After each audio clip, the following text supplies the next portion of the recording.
संग्राम अरुण जगताप यांनी मला 51 कोटी रुपयांची आबरू नुकसानीची नोटीस पाठवलेली आहे। ही त्याची प्रत मला त्या ठिकाणी मिळालेली आहे। ह्या नोटीसमध्ये त्यांनी म्हटलंय की जैन समाजाच्या ट्रस्टची जागा बळकावली, हडप केली, स्वतःचं कार्यालय सुरू केलं, जुनं जैन मंदिर पाडलं, अशा आशयाची विविध खोटी आरोप व बदनामीकारक वक्तव्य मी केली म्हणून त्यांनी मला ही नोटीस पाठवली।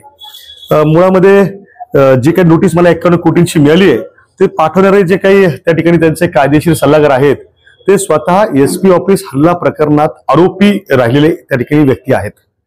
मला खंत वाटते की संग्राम जगतापांना त्या ठिकाणी एक चांगला वकील या शहरातला असा मिळू नये की ज्याच्यावरती कधी कायद्याचं उल्लंघन केल्याचा साधा आरोप सुद्धा नसावा, तो अत्यंत निष्कलंक असावा।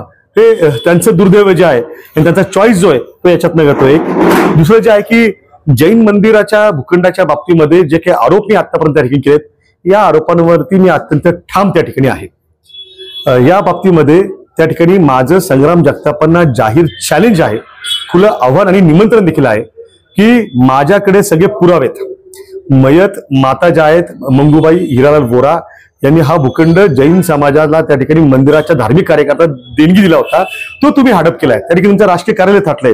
हे फार लांबचं नाही, जुनं सांगितलं पण हे आता 2 दिवसापूर्वीच आहे। राष्ट्रवादी काँग्रेस पार्टीच्या वतीने तुम्ही या ठिकाणी सत्कार स्वीकारताय, तशा बातम्या वर्तमानपत्रामध्ये प्रसिद्ध झाल्यात। तुम्ही 51 कोटी रुपयांचा भूखंड जो भूखंड आहे तो खाली न करता मलाच 51 कोटी रुपयाची नोटीस पाठवता आपण नुकसानीची। त्या ठिकाणी तुमची आबरू जी आहे ती पहिले काय आहे, तुम्ही आता चारित्रहनन झालं माझं हे तुम्ही सांगताय। तुमच्यावरती त्या ठिकाणी केडगाव डबल मर्डर केसचा आरोप नाहीये काय? तुमच्यावरती त्या ठिकाणी तुम्ही जेलमध्ये गेले नाही का? या प्रकरणामध्ये एसपी ऑफिस हल्ला प्रकरणाशी तुमचा काय संबंध आहे हे तुम्ही पहिले महाराष्ट्राला पुन्हा एकदा सांगा। म्हणजे नेमकं तुमचं चारित्र्य काय, त्याचं हनन कसं झालं हे सगळं त्यानंतर त्याच्यावरती बोलता येईल, पाहता येईल।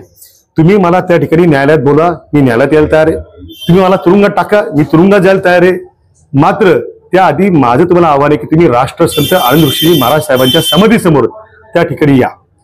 आम्ही तुम्हाला आव्हान दिलंय, वेळ आणि दिवस तुम्ही सांगा, आम्ही तुमची 2-3 दिवस वाट बघू। तुमचं उत्तर नाही आता आम्ही त्या ठिकाणी तुम्हाला वेळ सांगू, त्या दिवशी तिथे उपस्थित राहू, सगळे पुरावे त्या ठिकाणी घेऊन येतो। ट्रस्टींना येऊ द्या, सहकार ट्रस्टींना येऊ द्या, जो कोणी भाडेकरू आहे स्वयंघोषित त्याला येऊ द्या, आणि त्या माध्यमातून दूध का दूध पाणी का पाणी जे त्या ठिकाणी होऊ द्या।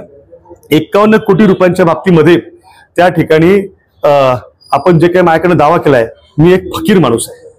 किरण काळेच्या नावावरती या शहरामध्ये साधा 1 स्क्वेअर फूटचा एक फरशी सुद्धा माझ्या नावाची या ठिकाणी नाहीये।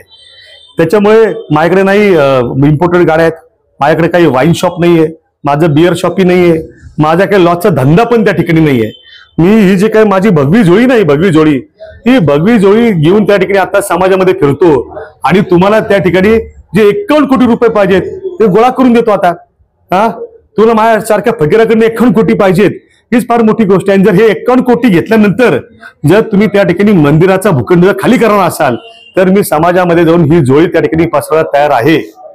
माझ्या जोडीमध्ये जे काही दान त्या ठिकाणी पडेल समाजातनं ते तुमच्या आणून मी पायापाशी घालतो ना। पण त्या ठिकाणी हा भूखंड जो आहे तो त्या ठिकाणी तुम्ही खाली केलाच पाहिजे। तो भूखंड जोपर्यंत तुम्ही खाली करत नाही तोपर्यंत ही लढाई संपणार नाही। अत्यंत दुर्दैवाची गोष्ट त्या ठिकाणी आहे की एका बाजूला संग्राम जगताप हिंदुत्वाचा नारा देत असताना अहिल्यानगर आणि त्याबाबतीतली भूमिका जी आहे ती मांडत असतात, पण स्वतः मला ज्याला नोटीस पाठवतात त्यामध्ये अहमदनगर असं म्हणतात। म्हणजे तुम्ही अहमदनगर एका बाजूला म्हणतात, तुम्ही अहमदनगरच्या बाजूचे आहात, मग तुम्ही आमच्या हिंदू बांधवांना त्या ठिकाणी नेमकं काय सांगण्याचा प्रयत्न करताय?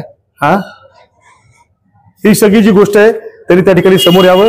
आणखी 2-3 प्रश्न मी अगदी थोडक्यात आपल्याला सांगतो की 7 भाडेकरू त्या ठिकाणी होते। हे मंगूबाई ज्या मयत मातेची जी जागा आहे त्याचं हे बक्षीसपत्र आहे। त्या 7 भाडेकरूंपैकी आतापर्यंत 1 भाडेकरू आमच्या माहितीप्रमाणे मयत आहे, अन्य 6 भाडेकरू कधीही समोर आलेले नाहीत। ते कुठे आहेत? त्या ठिकाणी जे ट्रस्टी अध्यक्ष ट्रस्टी मुथा ते एकटे आतापर्यंत समोर आले, बाकीचे ट्रस्टी कुठे आहेत? बाकीचे सहकार ट्रस्टी कुठे आहेत? ते काहीच का बोलत नाहीत? संग्राम जगतापांचं अधिकृत ऑफिस वेगळ्या ठिकाणी असं ते त्यांचे वकील म्हणतायत, मग त्यांचं अधिकृत ऑफिस आहे तरी कुठं? ते कोणाला त्या ठिकाणी तुम्ही पत्ता का सांगत नाहीत?